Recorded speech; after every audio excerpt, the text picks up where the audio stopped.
Hey guys, Steve Welch here with Beaman Toyota in Nashville. Standing here on the roof of our new facility here. Wanted to show you guys something here on the, this is on the Highlander, but it's really on a lot of Toyotas now. So when you have the bird's eye view camera, so what that is it's that camera that'll look all the way around the car.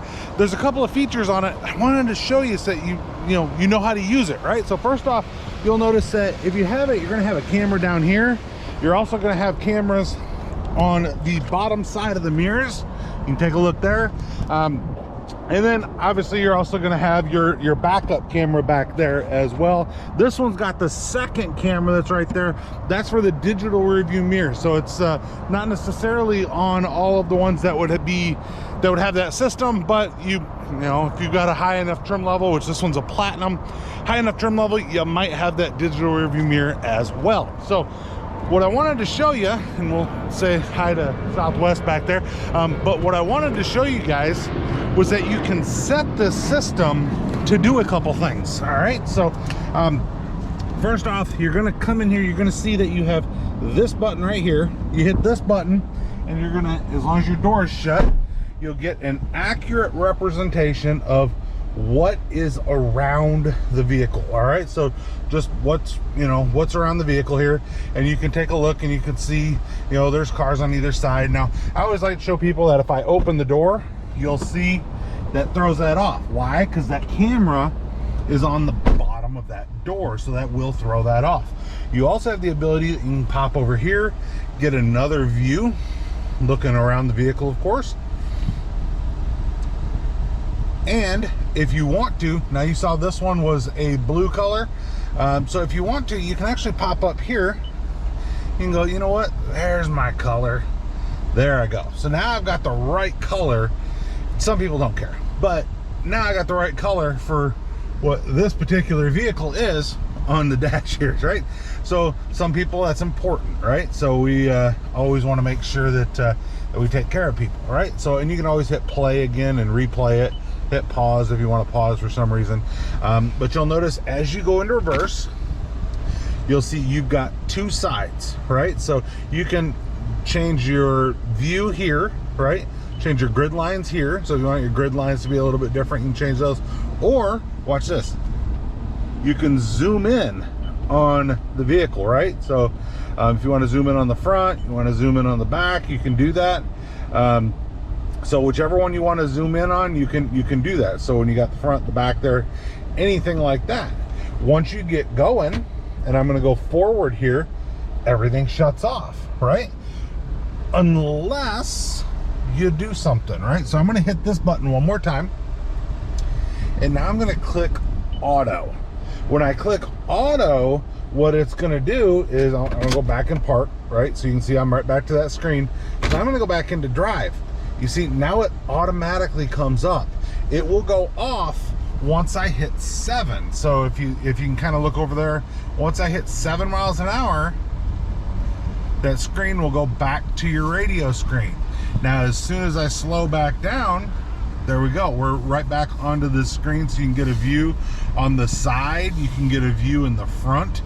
Very, very easy. But like I said, as soon as you go fast or over that 7 miles an hour, you're gonna pop back off on that screen. So this allows you to see different things here. So a lot of people will ask, well, why is that there? I don't know if anybody really knows, but you can see through it. But I think my thought is that it's meant to keep you from trying to just stare at it. But I don't know that but it is what it is. So here's, you can turn these guidelines that are normally on the right side. You can turn those on, turn those off. Looks like, so those are the guidelines there. So if you're hitting that, then yeah, that turns those off for you. I wanted to make sure I was telling you right there. So you can turn those on, turn those off. Very, very easy to do. Okay, so now let's say that you want to shut off the auto function. All right, very easy to do. You just hit this button, you can shut that off. Once you start going again, you'll see that the 7 miles an hour will shut your camera back off, and if you come back to that stop or go below 7, it's not going to turn on. Well, what if you want to turn it on for now, right? Well, if you come back over here and you hit this button while you're rolling here, you'll see that it'll turn right back on for you until you get to that 7 miles an hour again.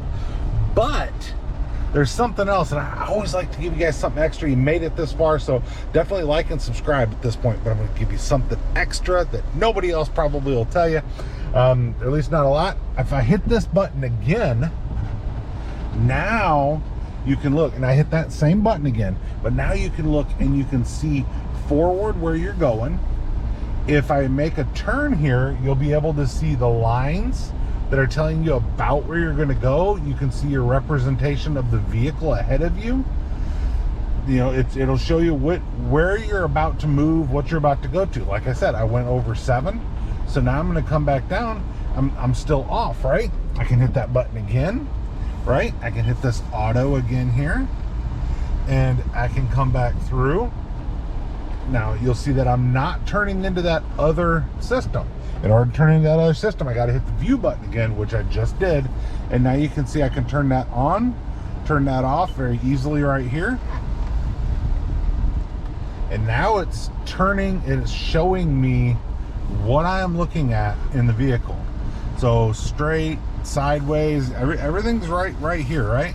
So you're come to a stop, you can go forward. Once you hit that 7, you're going to shut back off again, right? You come back, and now since I've turned that other button on that you saw there, this is the view that you'll get in slow speed, right? So when you turn that back on, you can see what you'll hit. So, or what you won't hit, actually. But you can see what's in front of you, what's around you. Everything is very, very sweet to show you what you're looking at. So, but that is a really, it's a feature that not a lot of people know that these cars have when you've got the bird's eye view. Just hit that button again when you're driving and see what you've got. But keep in mind that button's important, and then these auto buttons here are also important. And then you can, like I said, if you want to zoom in, you can zoom in on the back. You want to zoom in on the front, you can do both of those if you want to, of course, and then pop back out. But it is, and you can change your lines if you want to change when you're having your lines over here, you can change all of that. And then obviously it watches for your steering wheel to turn. So the fact that I just turned, it's going to show me if I was about to head into this parking spot, it would show me that parking spot so that I can know if I'm in the lines or not. And then, like I said, your vehicle color will be based off of what you set that color for. So it's really sweet, right? Steve Welch, Beaman Toyota in Nashville. You guys have a great day. Hopefully you've enjoyed this demonstration of your bird's eye view camera on your Toyota, right? So a lot of them have it, Tundras, Highlanders, stuff like that. A lot of them got it. So play with it. Play with that button, see what it does. Have a good day. Talk to you later. Steve Welch. Bye.